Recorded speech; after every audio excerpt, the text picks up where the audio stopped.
On the 15th of October, 1993, F.W. de Klerk received a telephone call from the Norwegian Broadcasting Corporation, informing him that he had won the Nobel Peace Prize. He was at that time on a brief holiday at his presidential retreat at Lekkerwater on the Cape South Coast. He and his friends who were present were elated, not only for the honor that had been paid to F.W. de Klerk, but also because of the recognition that the awarding of the Nobel Peace Prize gave to all of those South Africans who had supported F.W. de Klerk's peace and transformation initiative. President de Klerk traveled to Norway at the beginning of December that year, together with his wife and a small delegation. They stopped in London for a couple of days before proceeding to Oslo and had meetings with Prime Minister John Major, and for the first time, an audience with Queen Elizabeth, another indication that South Africa was emerging from the international deep freeze in which its relations had been for almost 30 or 40 years.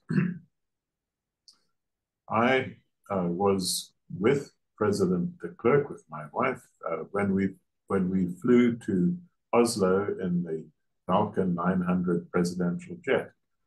We landed at an airport close to Oslo and were met by the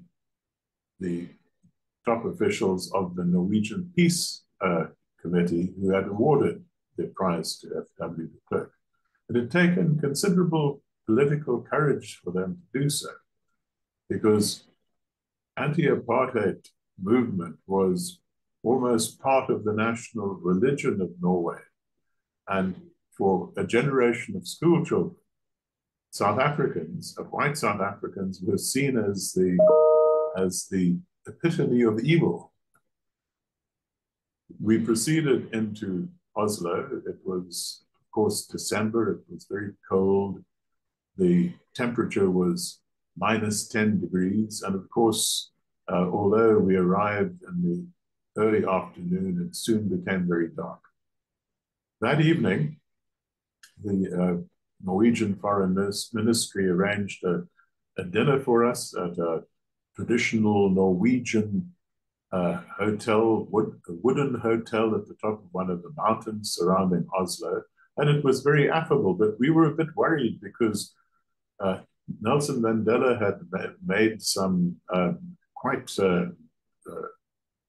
acerbic remarks regarding FW in interviews he'd given to the Norwegian media, and he'd suggested that F.W. de Klerk didn't really deserve the Nobel Peace Prize.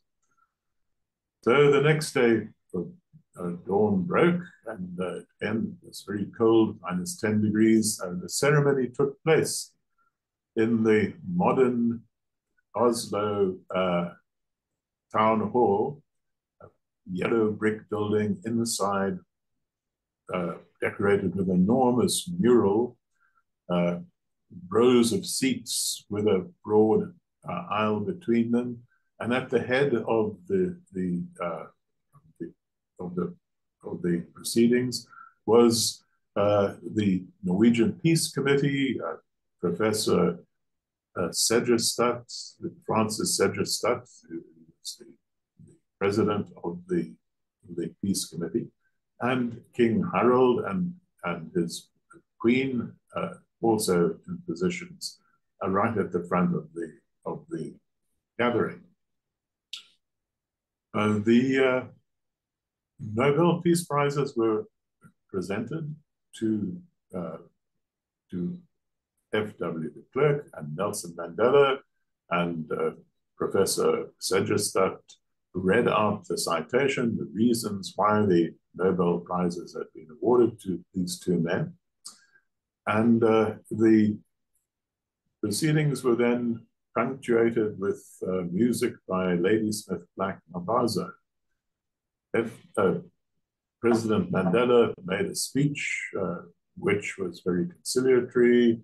He spoke about the enormous promise that peace would bring to South Africa, how it would create a paradise for all South Africa's children. It would create a society in which there would be equality with everybody entitled to equal measure in life, to liberty, prosperity, and the human rights and good governance. He congratulated F.W. de Klerk on receiving the Nobel Peace Prize as well. He had great visions of the democracy that was about to be born in South Africa. This must be a world of democracy, respect for human rights, a world free of horrors of poverty, hunger, deprivation, and ignorance, and that South Africa was going to be the model for this.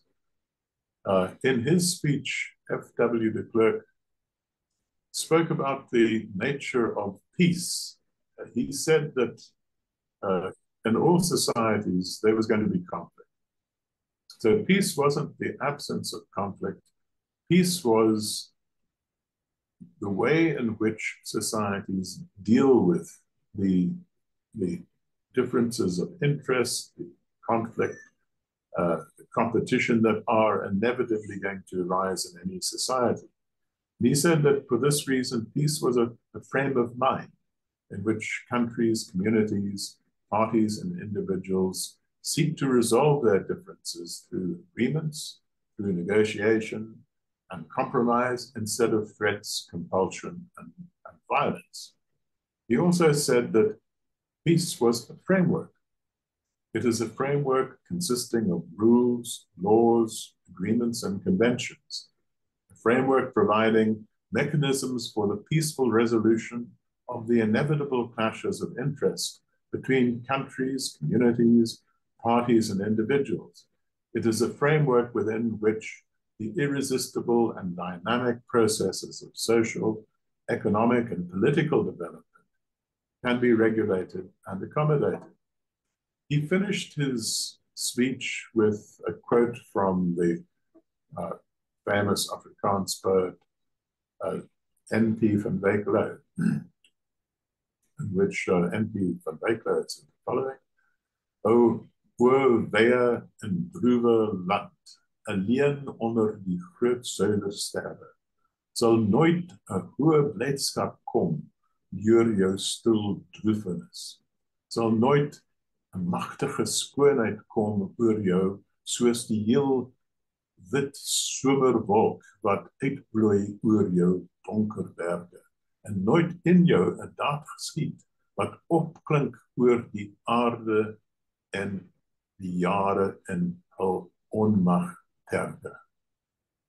Or just to translate that, "O wide and woeful land, alone beneath the great south stars, will soaring joy ne'er rise above your silent grief?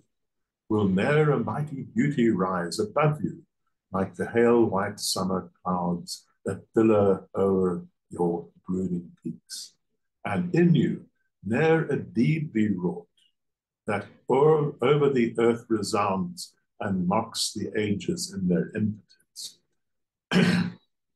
F.W. de Klerk said that what was taking place at that very moment in South Africa was such a deed. After the ceremony, parties returned to the Grand Hotel, which is situated in the Karl Johan Gata, Oslo's main street that leads up the hill to the Royal Palace. That evening, there was a spontaneous torchlight parade by supporters of mainly the Norwegian anti-apartheid movement. F.W. de Klerk, Mrs. de Klerk, Nelson Mandela and his daughter Zinzi gathered on a balcony on the first floor of the Grand Hotel and watched the parade with torches proceed past them. But the situation changed quite dramatically from goodwill to acute embarrassment for F.W. Klerk when the passing marchers shouted, "Go home to Klerk," and some shouted, "Kill the Boer, kill the farmer." And of course, there was elation for the presence of President Mandela, or Mr. Mandela. After that, we had a banquet, a state banquet hosted by the Nobel Peace Committee and the Norwegian government, which went off very well. But the atmosphere had been poisoned a little by the incident on the balcony and the torchlight parade. The next day, we all flew to Stockholm for the Swedish part of the ceremony. We were received by the Swedish government. There was a state luncheon offered by the Prime Minister, Mr. Carl Bildt, and the Foreign Ministry. All of the great and glorious of Swedish society were present. And once again, there was a time of great discomfort when Nelson Mandela, in his speech, made a blistering attack on F.W. de Klerk. The Swedish hosts were embarrassed. They were looking at the ceiling, looking at their shirt fronts, and some apologized. Some of the guests apologized to F.W. de Klerk at the end of the proceedings. So that was the trip that we undertook, that F.W. de Klerk undertook with Nelson Mandela to receive the Nobel Peace Prize.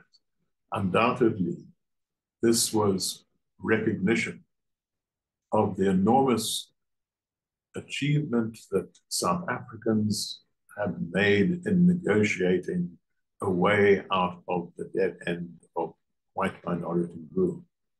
However, it also showed that beneath the surface, there were still many, many issues that had to be resolved.